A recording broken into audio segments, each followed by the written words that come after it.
That's nice.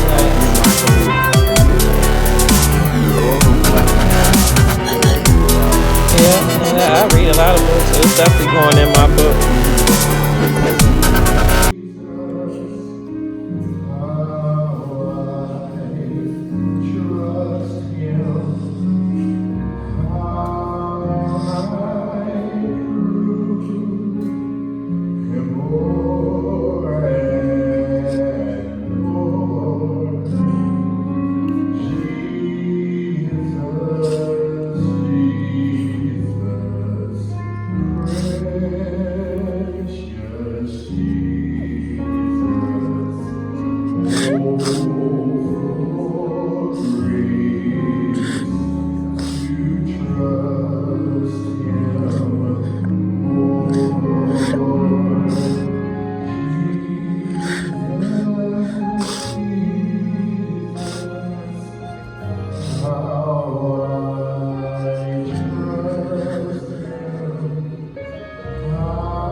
Hey everybody, y'all like my hat?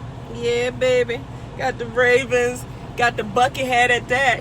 Like a lot of people up Baltimore, they like these bucket hats and stuff like that. I don't know what it is with bucket hats and Baltimore people, but I don't know if they still wear it, but I know they used to wear these joints like it was just hot tamale. Yeah, but this 50 is going to hit on just living on. You have to live on when things happen, but obviously a lot of people have the hardest time living on when it comes to losing somebody that they either saw every day, talked to every day. It's just like the presence was just there, or the closeness was just there, or the kinship was just there, like maybe y'all was related, you know, whether it's parents, kids, you know, it's the same old rundown of just relations. But I had to really sit down and think about this one, because I'm sure people that's keeping up with me, y'all know I just lost my mother from the virus. So I'm still up and down with just how I feel about it. And it's like 1 minute I'm normal still. The next minute I feel sad. I'm not crying as much. I think I process a lot of the crying unless something triggers to where I just can't help but to cry. But I really had to dig deep and just really think about this one, because a lot of people, when they lose somebody that close, some people, I don't think they are aware of their feelings. So it's very easy for some people that lose somebody that close to go into a very, very deep depression. And sometimes it's out of their control to where they have to go get professional help so that it don't lead to them killing themselves or just losing track of who they are anymore. Nothing wrong with people that go through, you know, nobody's the same. Everybody has different strength of how they deal with things. Everybody has different perspective of how they see things.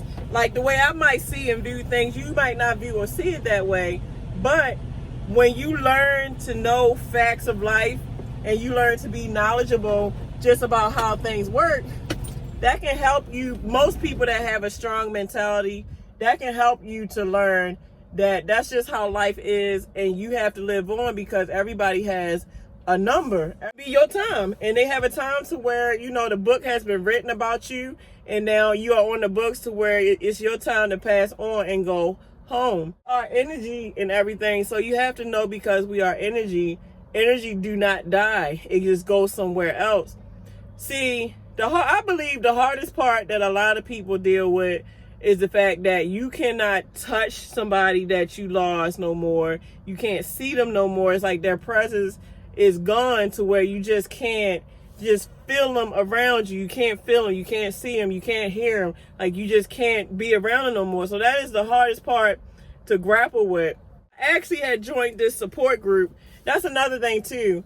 When you lose somebody that was super, super close to you, and especially when it comes to losing parents, man, that's a whole different total of a type of loss that a lot of people that have not lost parents would not understand.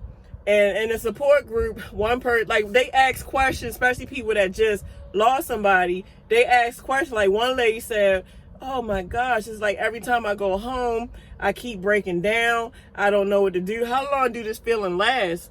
And how can I deal with when I'm going through? And people had their different ways to answer her question. As far as I feel, the answer to that is it never goes away. You never totally get over the loss of a parent. You might learn to cope with it, but you never get over it, because there's a lot of people I know that maybe had mothers that they lost 25 years ago, and they still maybe on certain holidays, certain songs, or just certain smells or clothes they might see, or even locations, they break down crying after 25 years.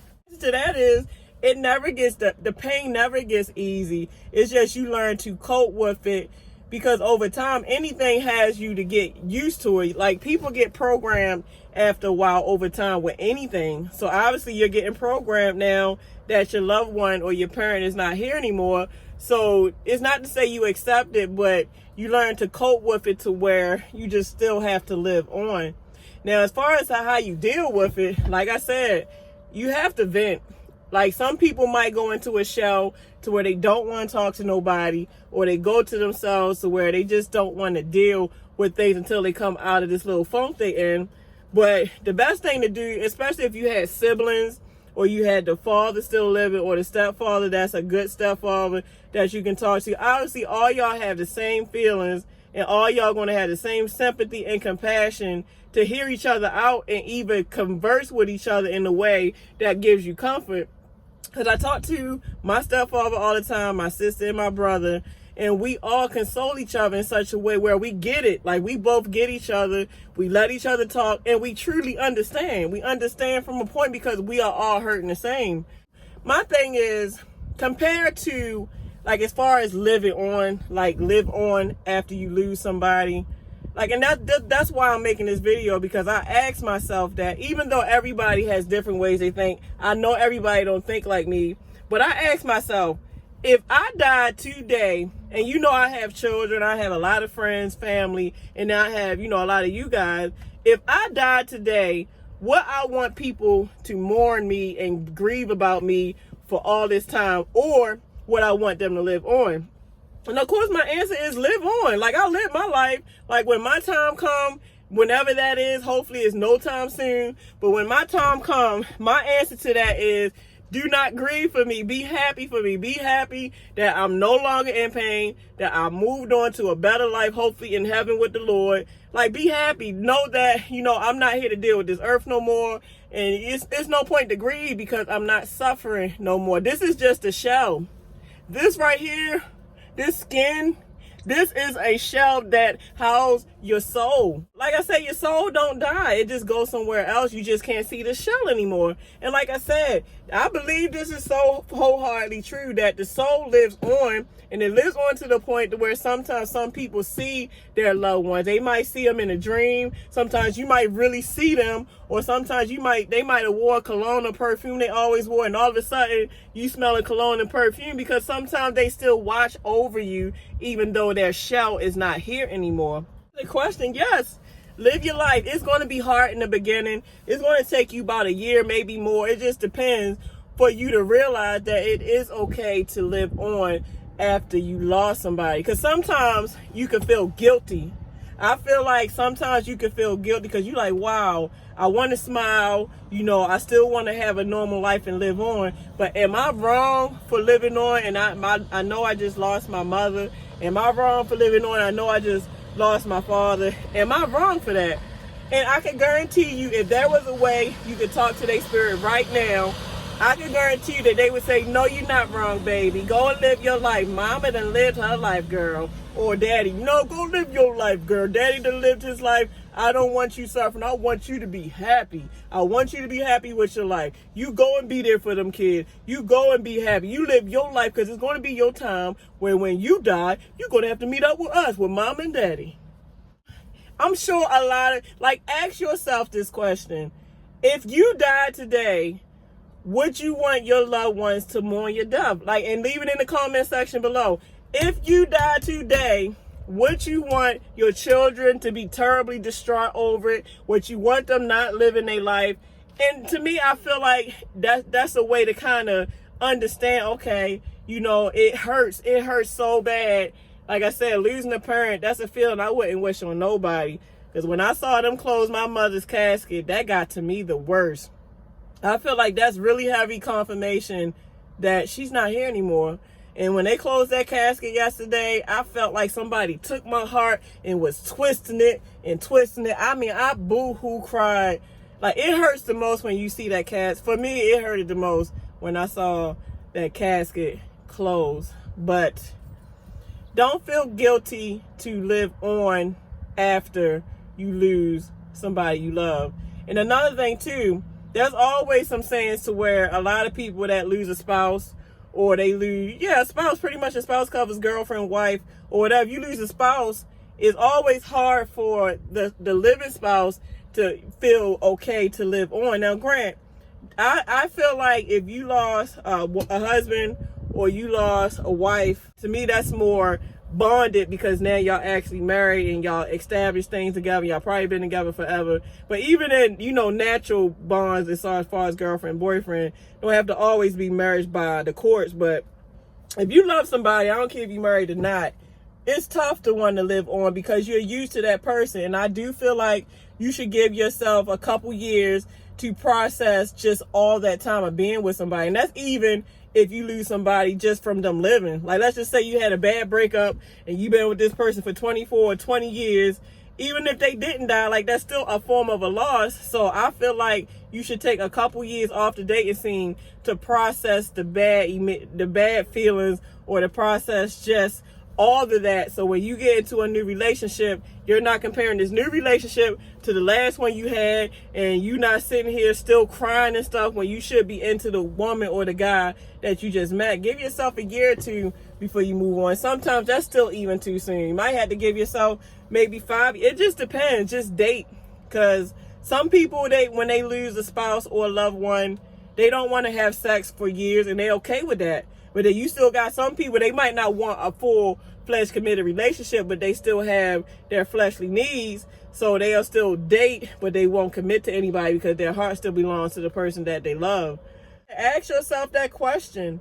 If you died, would you want people to mourn you to where they're not being productive, they're crying, they're so sad? Or would you want them to celebrate your new life on the other side? Would you want them to live on? I don't want nobody to grieve me. When my time comes, I live my life. Well, I ain't gonna say I lived it because I've been raising kids seem like all my life, but I'm content with what I've done in my life to where if I die today or tomorrow, I'm content that when the Lord is ready to give me a judgment day, I think he's going to say, daughter, job well done. So I'm not going to be mad. I am not going to be mad at all. So don't mourn my death at all. Celebrate my new life on the other side. And I know my mother would have wanted that too. I know she would have, because my mother was a very independent, go-getter woman, and she never wanted nobody to just like feel sorry for her or feel bad for her. So I know in her death, in her just being gone, I know she's like, every now and then I get a form of peace that